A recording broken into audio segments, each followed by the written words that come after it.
This is the one, my favourite. ಈ palace ಬಗ್ಗೆ ನಿನಗೇನಾದ್ರೂ ಗೊತ್ತಾ? ಛೇ, ಎಷ್ಟು ಯೋಚನೆ ಮಾಡಿದ್ರು ಯಾಕೆ ಅಂತಾನೆ ಗೊತ್ತಾಗ್ತಿಲ್ಲ. ಏನಕ್ಕಿರ್ಬೋದು?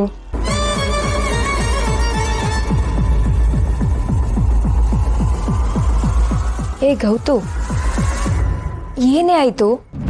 ಬೆಳಗ್ಗೆನ ತಿಂಡಿಗೂ ಬಂದಿಲ್ಲ, ಏನೋ ಯೋಚನೆ ಮಾಡ್ಕೊಂಡು ರೂಮಲ್ಲೇ ಕೂತಿದ್ಯಾ. ಏನಾಯ್ತು? ಏನ್ ಯೋಚನೆ ಮಾಡ್ತಿದ್ಯಾ? ರಮಾದೇವಿ ಮೇಡಮ್ ಬಗ್ಗೆ ಯೋಚನೆ ಮಾಡ್ತಾ ಇದ್ದೆ.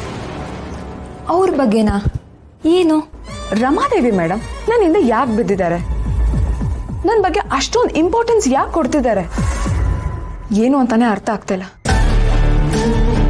ರಮಾದೇವಿ ಮೇಡಮ್ ನನ್ನ ವಿಷಯದಲ್ಲಿ ಈ ತರ ಸಡನ್ ಆಗಿ ಯೂಟರ್ನ್ ತಗೊಂಡಿದ್ದಾರೆ ಅಂದ್ರೆ ಏನೋ ಒಂದು ಇಂಪಾರ್ಟೆಂಟ್ ಕಾರಣ ಅಂತೂ ಇದ್ದೇ ಇರತ್ತೆ.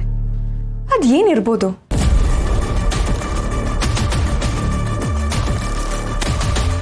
ಹಾ, ನನಗ್ ಚೆನ್ನಾಗಿ ಗೊತ್ತು. ಅವ್ರು ಏನಾದ್ರೂ ಈ ತರ ಬದಲಾಗಿದ್ದಾರೆ ಅಂದ್ರೆ ಅದಕ್ಕೇನಾದ್ರೂ ಒಂದು ಸ್ಟ್ರಾಂಗ್ ರೀಸನ್ ಇದ್ದೇ ಇರತ್ತೆ, ಒಂದು ಉದ್ದೇಶ ಅಂತೂ ಇರತ್ತೆ. ಬಟ್ ಇದನ್ನ ಹೇಗ್ ತಿಳ್ಕೊಳ್ಳೋದು, ಯಾರಿಂದ ತಿಳ್ಕೊಳ್ಳೋದು ಅಂತಾನೆ ಗೊತ್ತಾಗ್ತಿಲ್ಲ. ಏನೇ ಈಗ ಹೇಳ್ತಾ ಇದ್ಯಾ? ಅಲ್ಲ, ನೀನ್ ಹೇಳೋದು ಹೇಗಿದೆ ಅಂತಂದ್ರೆ ಕೈಯಲ್ಲೇ ಮೊಬೈಲ್ ಇಟ್ಕೊಂಡು ಟಾರ್ಚ್ನ ಊರೆಲ್ಲ ಹುಡುಕ್ದಂಗ್ ಆಯ್ತು.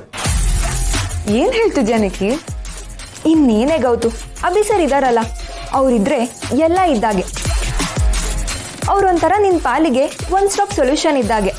ಏನೇ ಇದ್ರು ಅವ್ರ ಹತ್ರ ಹೋಗ್ಬಹುದು, ಅವ್ರ ಹತ್ರ ಕೇಳ್ಬಹುದು. ಇಷ್ಟೆಲ್ಲ ತಲೆ ಕೆಡಿಸ್ಕೊಳ್ಳೋ ಬದಲು ಅಭಿ ಸರ್ನೇ ಕೇಳಿದ್ರಾಯ್ತಪ್ಪ.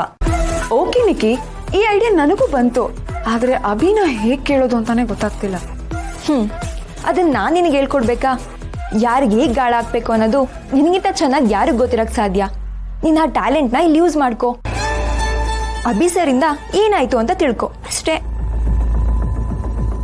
ಓಕೆ ಇರು, ಹಾಗಿದ್ರೆ ಈಗಲೇ ಕಾಲ್ ಮಾಡ್ತೀನಿ.